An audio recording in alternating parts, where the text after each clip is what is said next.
Hello, and welcome back to the Cup That Cheers. I'm Elizabeth, and today we're going to be doing some more historic cooking. This time it's going to be the kind of historic cooking that was done in California before the gold rush, during and before the gold rush. And today we're talking about chocolate.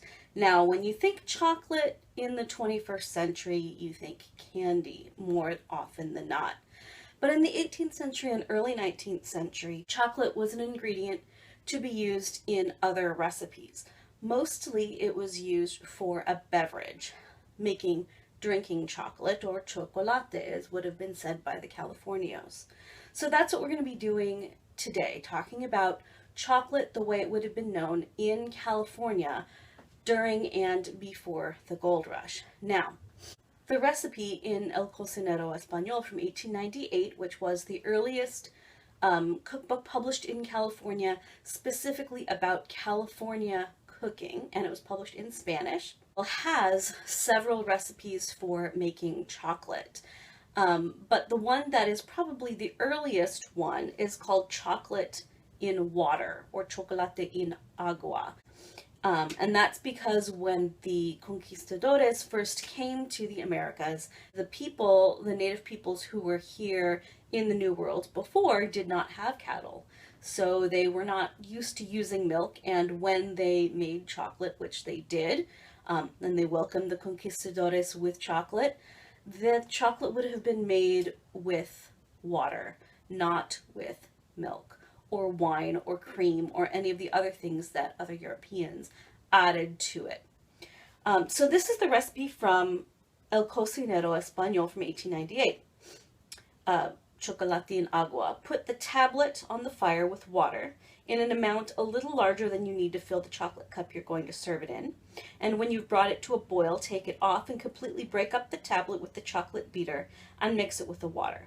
Put it back on the fire to boil, and when it starts to rise, remove it a second time. To serve, beat it and pour half a cup and return to beating. Then fill the cup, making sure the top is covered with foam. And that's it. That is all of the instructions and the ingredients in there. So if you know anything about chocolate, when you buy chocolate or when chocolate is grown and you just have the cocoa nibs, and you can buy cocoa nibs, this is the kind that I happen to find in my grocery store. I'm not sponsored by them, but you can buy cacao nibs, but that's just the plant. It has not been sweetened, it has not been flavored, and it is naturally very, very bitter. So this tablet that Encarnacion Pinedo is talking about cannot be pure unsweetened chocolate that she's just melting in water. That would be undrinkable. And by the 18th century, when the Californios were establishing themselves in California, they were importing sugar and getting sent sugar in supplies from Mexico City and on behalf of the Spanish government. We know from their supply lists from the 1760s that they brought sugar and they brought chocolate and they brought chiles, because by that time, drinking chocolate, had become a staple beverage for everyone. So in trying to figure out what that would have tasted like, we're going to have to set aside Encarnacion Pinedo's recipe because it doesn't have enough information in it. She is referring to a tablet. You put the tablet on the fire with water. That tablet is a prepared chocolate product that she has purchased. By the 1890s, anything that you could buy anywhere else in the US, you could buy in California, and that included prepared chocolate, kind of in the same way that you buy Mexican hot chocolate in tablets today. It's pre-sweetened, it's pre-flavored, it's portioned out, and all you do is take a section of the little cake of chocolate or tablet of chocolate and melt it in water. But that did not exist in the 18th century. So I'm going to have to use some earlier recipes to recreate what would have been back then. So I had to go back past the 18th century because in the 18th century, here I have a recipe called To Make Chocolate to Drink, and it's from 1701. And it's, again, talking about chocolate with or without sugar. Take 1 quart water. you must put 2 ounces chocolate and 2 ounces brown sugar. But if the chocolate have no sugar in it, you must put 4 ounces sugar to 2 ounces chocolate. And this is an English recipe, not a Spanish recipe. So their tastes, I'm assuming, were for chocolate to be quite a bit sweeter than in Spanish California. So this recipe indicates that you could get chocolate with sugar in it or without sugar in it in the 18th century, the beginning of 18th century.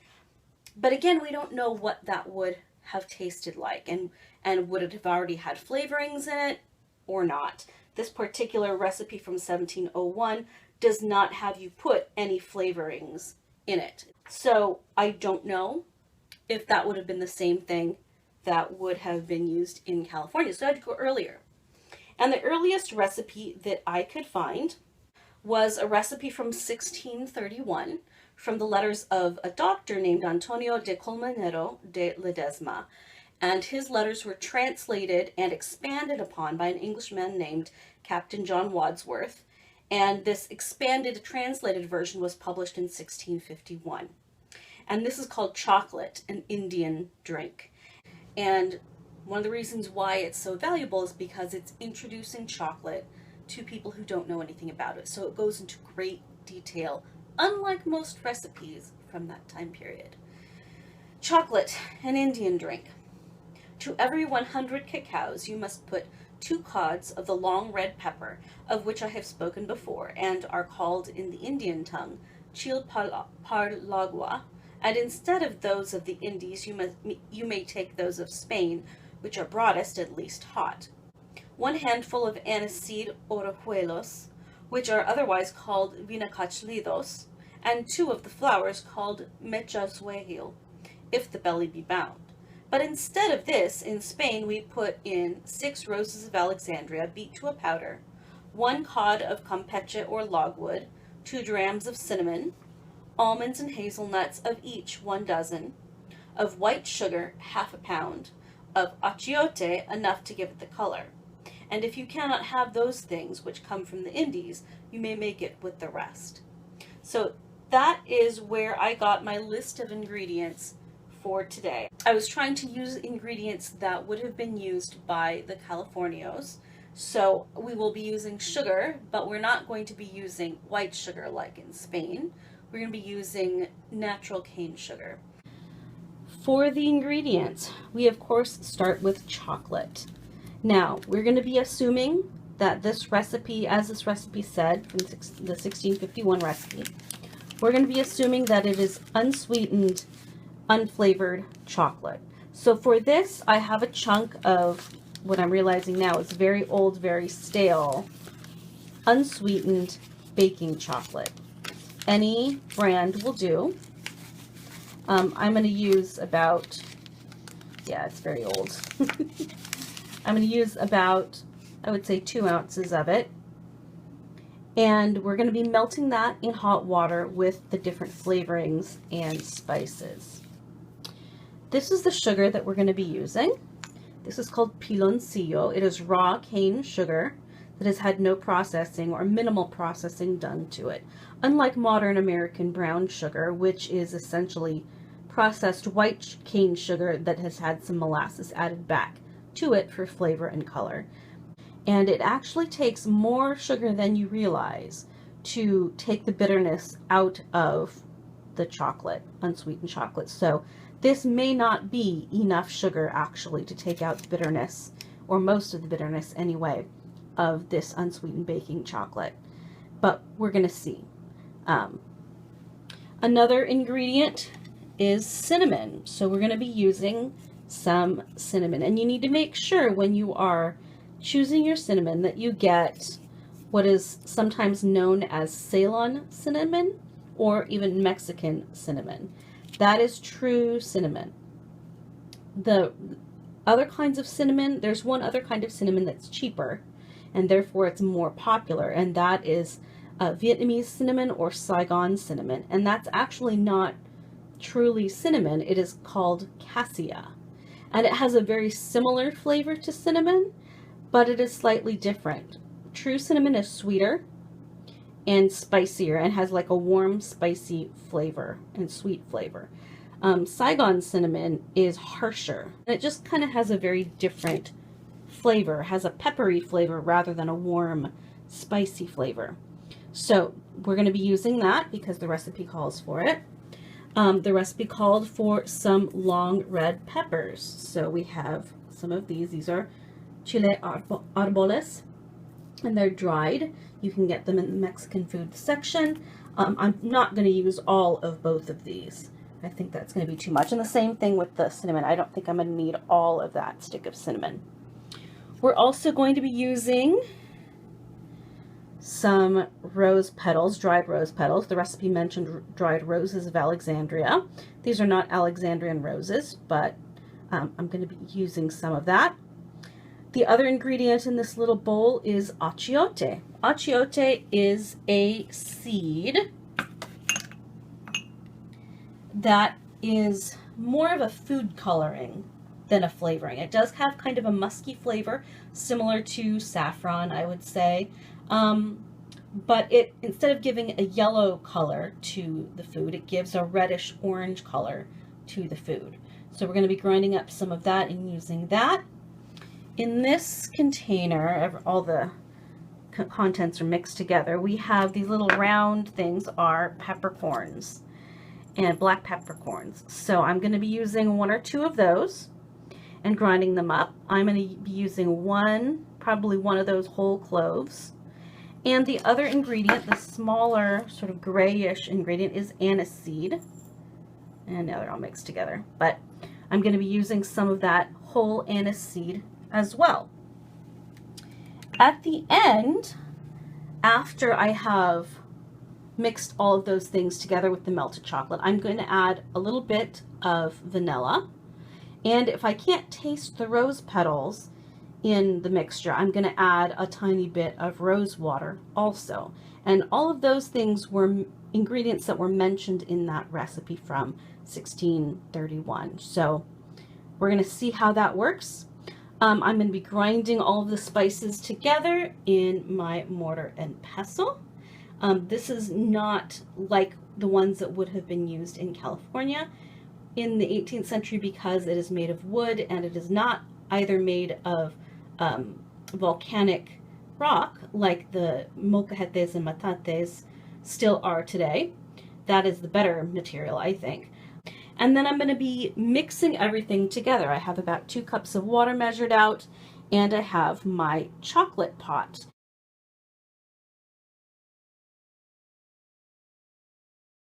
And I have my molinillos. So this one, chocolate mill or molinillo in Spanish, came with the chocolate pot when I bought it. And I got it from Townsend's, the supplier for reenactment, and they have a really great historic food and reenacting channel on YouTube. But I really wanted a Mexican style one, and this one I got online from a vendor in Texas a couple years ago.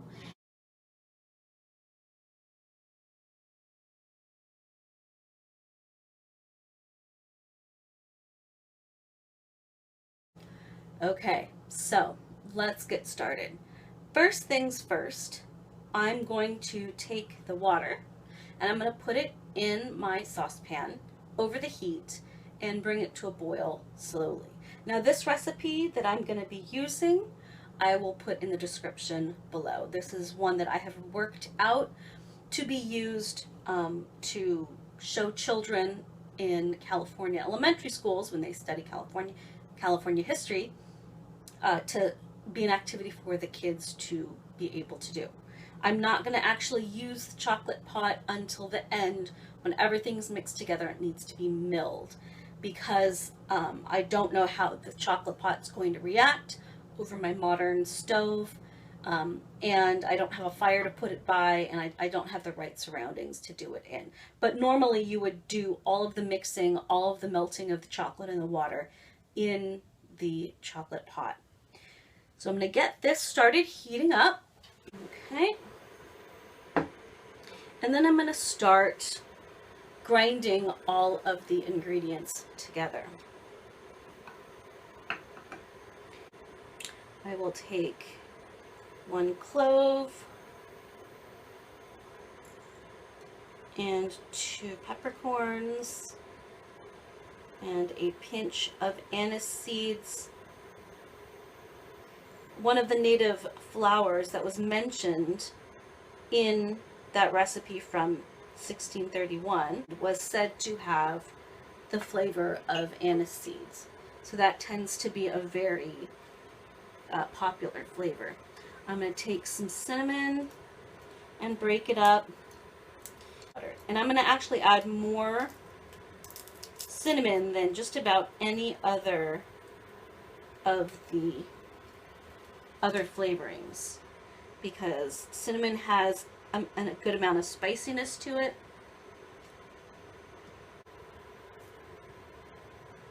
Get some achiote in there. And get some of the chile. Make sure everything is broken up.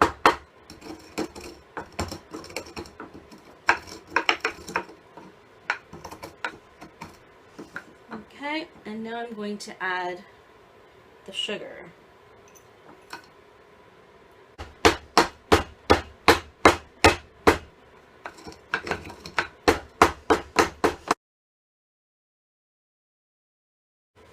Looks like the water is almost to a boil. I'm just going to finish breaking up the sugar.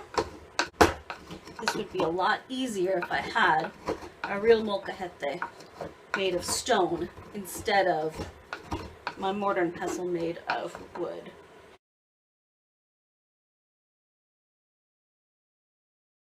So I'm going to leave it at that. And I'm going to put the spices in the water.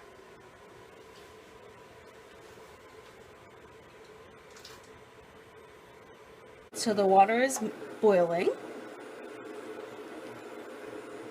Spices are in, as is the sugar.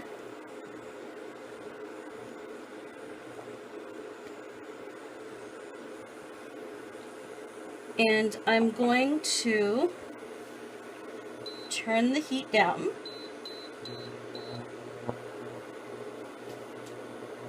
And I'm going to add the chocolate.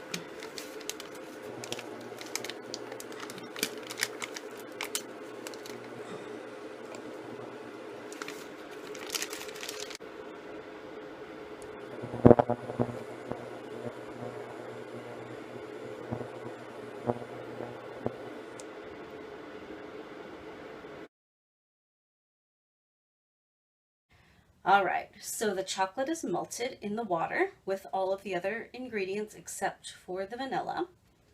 And I'm ready to pour it into the chocolate pot and whisk it with the molinillo. So let's go.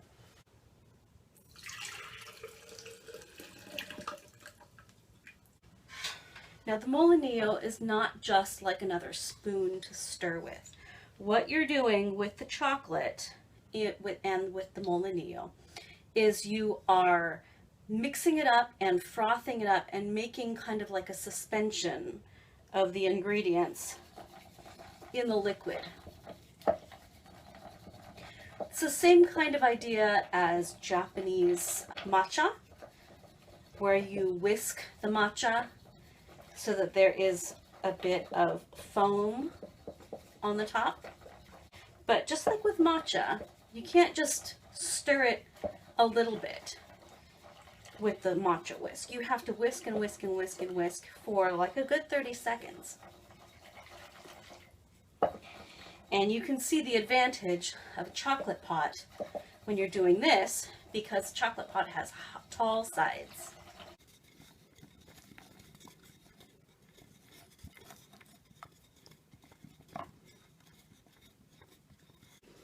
Trying to whisk it until there is froth and foam on the top. Starting to get there.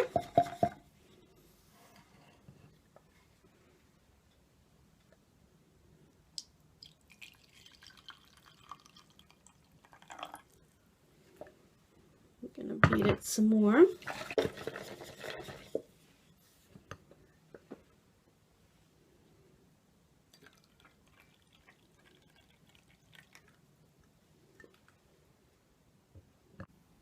And there we have Californio style chocolate with a little bit of foam on the top. Okay, now I think I am going to add a little tiny bit of vanilla.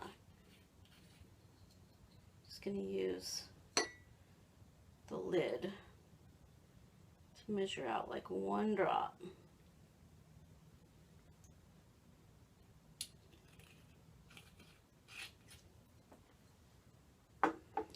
But now to taste it.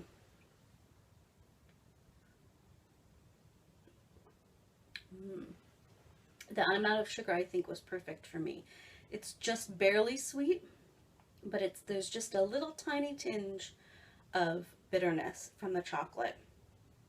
The chocolate flavor itself actually isn't the most prominent thing. I can definitely taste the cinnamon, I can definitely taste the chili, I can smell the rose, I can smell the vanilla, but the other spices I can't really taste. So I think in order to have a more accurate flavor, I would need to add some more like aniseed, perhaps. But it's really warm, it's really comforting, it's really good. I encourage you all to try it. A very appropriate thing to have on your table, not only for everyday California life, but also for Christmas, because Christmas is a time of everybody visiting one another, in years when we don't have a pandemic, of course. And you would be serving chocolate to all of the guests who came to your house. I hope you enjoyed this content. Please give this video a like, subscribe to the channel, and everybody stay safe and healthy. Bye!